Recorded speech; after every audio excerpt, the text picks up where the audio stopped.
Yo! Welcome back mga kasyu, and yun na nga mga kasyu, no? Paalis na tayo sa bahay. Ang purpose ng vlog na to mga kasyu is nanalo kasi siyan sa loto. Sure. Hindi. The purpose of this vlog mga kasyu is kahanap na kami ng bahay na kung saan dun na talaga kami titira. Char. Anyways, mga kasyu. Anyways, yun na nga, i-post ko yung yung video din na kung paano kami nag-tour doon sa bahay, ganyan. So, malamang maraming offer talaga yun no, na kalaban sa price. Pero ang ano nga lang, kasi two baths lang siya, tapos hindi pa full bath yung isa. So baka hindi din ganun kalaki yung offer, kasi usually dapat kung 3 beds tapos may basement, dapat at least 2.5. So may possibility na kasi kiniklaim na talaga namin yun. Na-claim na talaga namin na para sa amin yun. Bahay na yun. Hindi naman siya mga kasyo yung hindi siya malaki. Hindi siya malaki. Pero sobrang ganda nung bahay. Maintain, yun yung tamang term. Tapos ang laki ng yard, may mga upstairs garage. So syempre pag bibili ng bahay kasi kailangan mo ding consider yung mga kasama mo sa bahay. So syempre kasama namin si Mia at saka si Shito. Consider namin na first na requirements kasi nilang dalawa is backyard. Kailangan may backyard, kailangan naka-fence, kailangan close talaga na hindi ako mawala. Ganyan, hindi makatakas.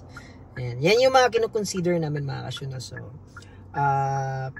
by God's will, titingnan natin kung pwede. So advice ko na lang din sa mga kabayan natin dyan na nagpaplanong mag-abroad dito mag-migrate dito sa Canada, and then you're planning to buy a house. Mas maigi na mga kasyo na isa lang muna yung loan natin na sasakyan. Alam niyo kung bakit? Kasi the more na marami kang mga binabayaran, for sure the more din yung credit approval mo bababa, no? So luckily nandito kami sa Alberta, which is sa part ng Canada. Ito yung mga province na magandang mag-own ng bahay, ganyan. Yan yung magandang kasi compare mo yung price niya sa price ng mga nasa Toronto, BC, ang mahal, ang liit. Oo.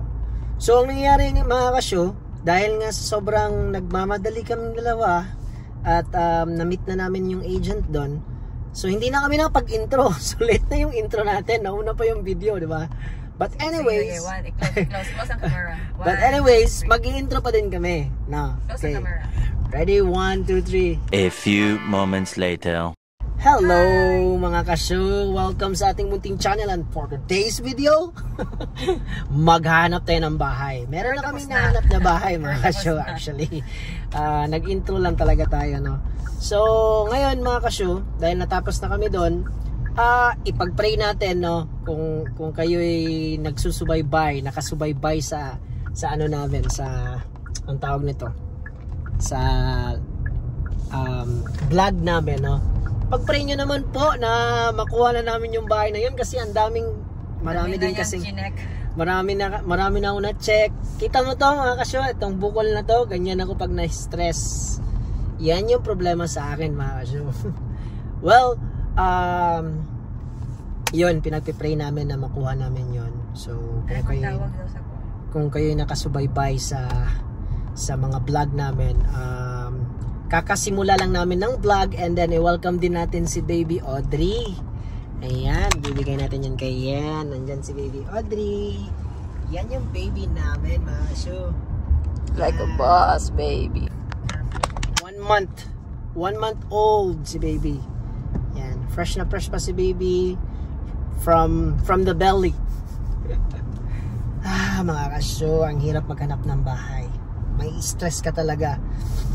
Plano din namin na sanang maghanap sa city, kaso nga lang sa city talaga, pag i-compare mo yung mga bahay doon, tapos magaganda, brand new, mga ganyan, Pero meron pa kasing HOA, Home Owners Association, na payment monthly. Plus, meron pang condo fee. Lagi ka same skin or... Syempre, mamamatay ka talaga, di ba? Yan yung problema. What? Mag-Walmart pa tayo yan. Oh, tama pala. So, ang kasunod na gagawin namin ngayon mga kasyo, dahil natapos na kami sa viewing, diretso na kami sa Walmart. Maulan na naman ngayon.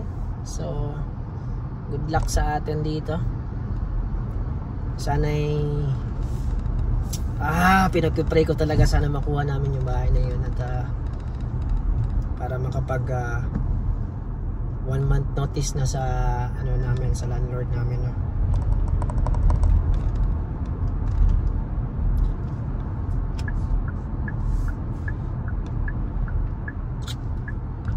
Ay nako, buhay talaga mga kasyo. So mapunta kami ngayon sa Walmart para naman kay Audrey. Kukunan kasi siya ng picture, no? In 400 meters, traffic light and speed camera ahead. 60 kilometers per hour speed limit. Okay. Or mamaya na lang itong dito. Diretso na ito. Ako na siya inan ng Walmart mga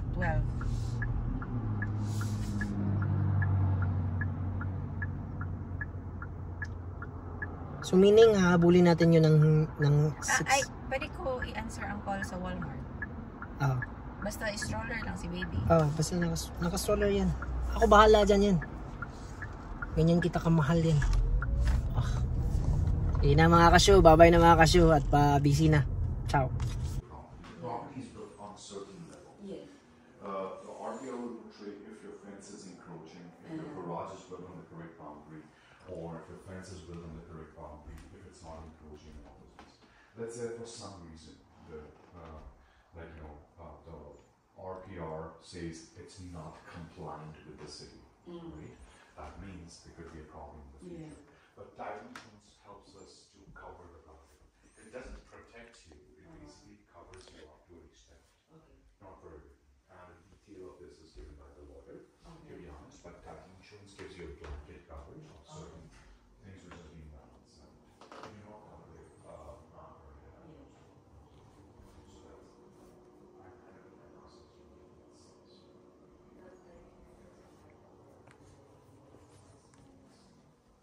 in regards to title easements.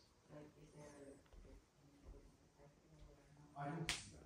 That I don't see. Obviously, I'll be first. I need to go with title before we are writing the contract. So I need to see it. But even if there is any available reading on purchase contract, you need a space that you will be on number 10 and for one that you'll be given a house clearing of all. So you don't have to worry about it. So it's a part of the contract. Unless they ask me to cross it out, which is an alarming situation, then I will let you know. It would show that there's something wrong. Absolutely. Yes. There's a shelf already here. And then this is the outside. This is the garage.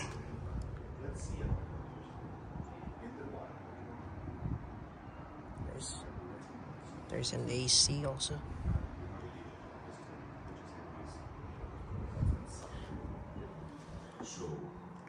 Yeah, that's why when I see offers would be reviewed on the 10, I was like, Kirk, I think the property would have a lot of offers.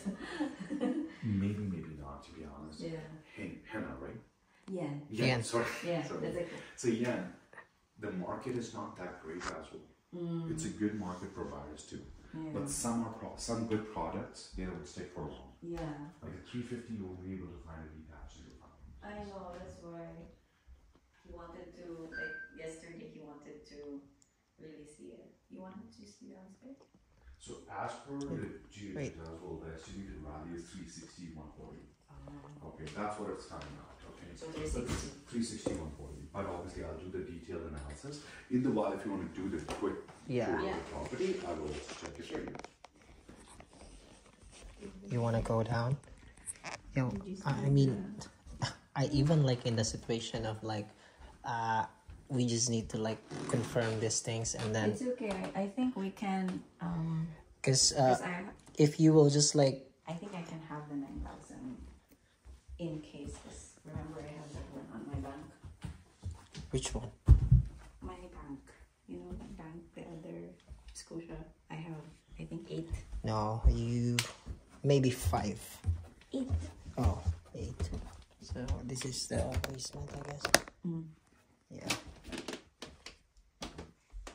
There's one room here. No, Oh, pantry. pantry. We can make this one as a storage also, right? And then so this is the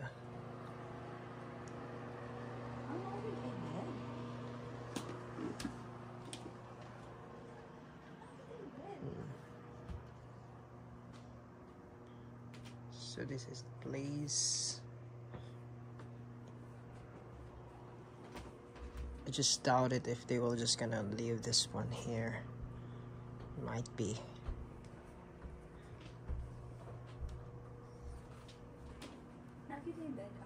Nana pa ilang mag-check-in. Nana pa ilang mag-check. Sa gawas, kailan tao. Ina na lang siya nga, ikuha na ni. Ano yun siya confidence? Ina nga. Oh, ina nga, confirm na na. Tapos, Kanya, ibida nila. mo ni ang toilet ngay mong gingon. Kanya, kwaon yan yung freezer. Tapos, Hindi ko lang ano ko yun. mo gani. Basement. No light. Lahang setup din eh. Masing taga-balay po ito sa Pikas. Ang ako balak, kanihimuon yun niya siyang room. Kani dere? Dili. Ang weird lang kay ang bar na ading hinya. Ito, boom. Ani, pwede mo grom. Kuha na nga place dere. Asa mo yung paranta? Kana lang. Tapos na dali ang CR. Okay lang. Kana lang yung iparent. Tapos dali yung CR. Yung mga open na din eh. Pero, ano, kamera. Tapos walay TV sa taas, diri na ang TV sa ubos. Ibili na nila, dili. Dili. Di na. Ano daw nila Kanang naa sa kilid. Apil na kwaon na nila. Yan, kanang naa sa kilid pod. Oh. Kanitang tangon lagi hapon na nila. Dili. Ay, Dili. oo, tanan. Ha? Pati kani. Ini. Murag bar nga style. Lagi ka ng beer. Na diri sa ilalom. Di mo i-refill sa ilalom. Pero dili na siguro nila ko ano nilalitan. Dili na siguro. Amot lang. Tara. Unsa man? Dili pa. Unta na natin siya. Pwede na mo unsa may way nga i-hold na namo ni. Wala. Ha? Wala depende sa seller. The decision will be with the seller. But I have kids too, and I really love it. Oh yeah, take care again, okay? Just taking a video here. So this is the area from outside.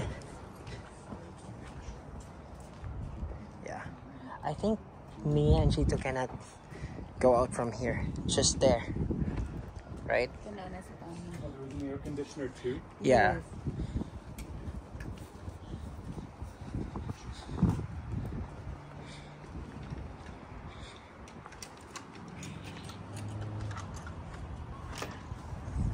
There's a dog house.